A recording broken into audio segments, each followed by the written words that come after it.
గయ్యాలి అత్త, మంచి కోడలు. ఒక చిన్న ఊరిలో చరణ్ అనే ఒక అబ్బాయి ఉండేవాడు. చరణ్ భార్య రమ్య. వాళ్ళకి 2 పిల్లలు ఉండేవాళ్ళు. కూతురు పేరు మానస, కొడుకు పేరు సన్నీ. చరణ్కి మానస అంటే ఇష్టం, రమ్యకి సన్నీ అంటే ఇష్టం. అదే ఊరిలో చరణ్ వాళ్ళతో కలిసి వాళ్ళమ్మ కూడా ఉండేది. వాళ్ళమ్మ పేరు సావిత్రమ్మ. ఈమె చాలా గయ్యలిది. రమ్య అంటే అస్సలు ఇష్టం ఉండదు. కానీ చరణ్, మానస, సన్నీ అంటే చాలా ఇష్టం. రమ్య, ఒక కాఫీ పట్టురా అన్నాడు చరణ్. ఏమండి, ఈ రోజుకి కాఫీ కూడా వస్తుంది. రేపు ఆఫీస్ నుంచి వచ్చేటప్పుడు తీసుకురండి అని అంటుంది రమ్య. సరే కానీ మానస సన్ని ఎక్కడికి వెళ్ళారు? వాళ్ళకి స్నాక్స్ పెట్టావా? ఇంట్లో స్నాక్స్ ఉన్నాయిగా. మానసని ఆడుకుంటకి వెళ్ళారండి. స్నాక్స్ పెట్టను, తినేసి ఆడుకోవడానికి వెళ్ళారు. ఇంట్లో చాలా స్నాక్స్ ఉన్నాయండి. రమ్యకి బాయ్ చెప్పి చరణ్ వెళ్ళిపోయాడు. చరణ్ వెళ్ళిపోయిన తర్వాత సావిత్రి రమ్యని గట్టిగా పిలుస్తుంది.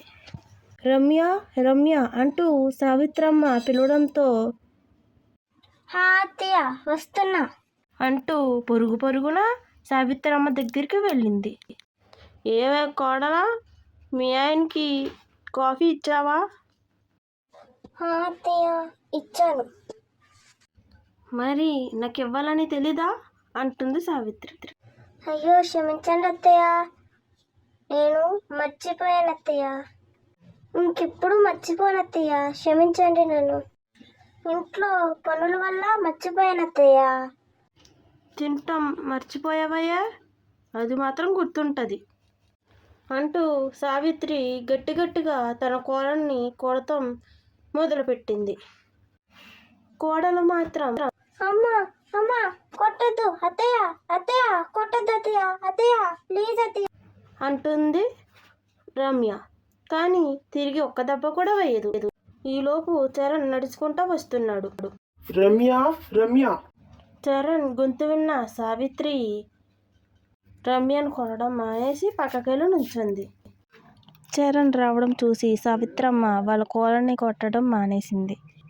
ఏమైంది రమ్య, ఏమైందమ్మా అన్నాడు చరణ్. అప్పుడు రమ్య ఇలా అంది. ఏమి లేదండి అత్తయ్య, నేను ఏదో మాట్లాడుకుంటున్నాం సరదాగా అంటుంది రమ్య. అప్పుడు సావిత్రమ్మ మనసులో ఇలా అనుకుంటుంది. అయ్యో, ఇంత మంచి కోడల్ని నేను ఇప్పుడు తిట్టి కొట్టింది, అయ్యో అనుకుంటుంది మనసులో. అప్పటి నుంచి సావిత్రి మంచి అత్తలా తయారయ్యింది. అప్పుడు వెంటనే సావిత్రి రమ్య దగ్గరికి వెళ్ళి కౌగిలించుకుంది. అబ్బా, ఏదో అనుకున్నానే గాని మంచి అత్త కోడళ్ళు ఇలాగే ఉండండి మీరు.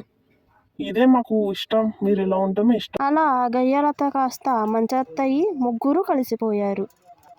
అది పిల్లలు, ఈరోజు కథ నచ్చితే లైక్ చేయండి, షేర్ చేయండి, సబ్స్క్రైబ్ చేయండి. కామెంట్ పెట్టడం మాత్రం మర్చిపోకండి. సబ్స్క్రైబ్ మాత్రం ఖచ్చితంగా కొట్టండి పిల్లలు. బాయ్.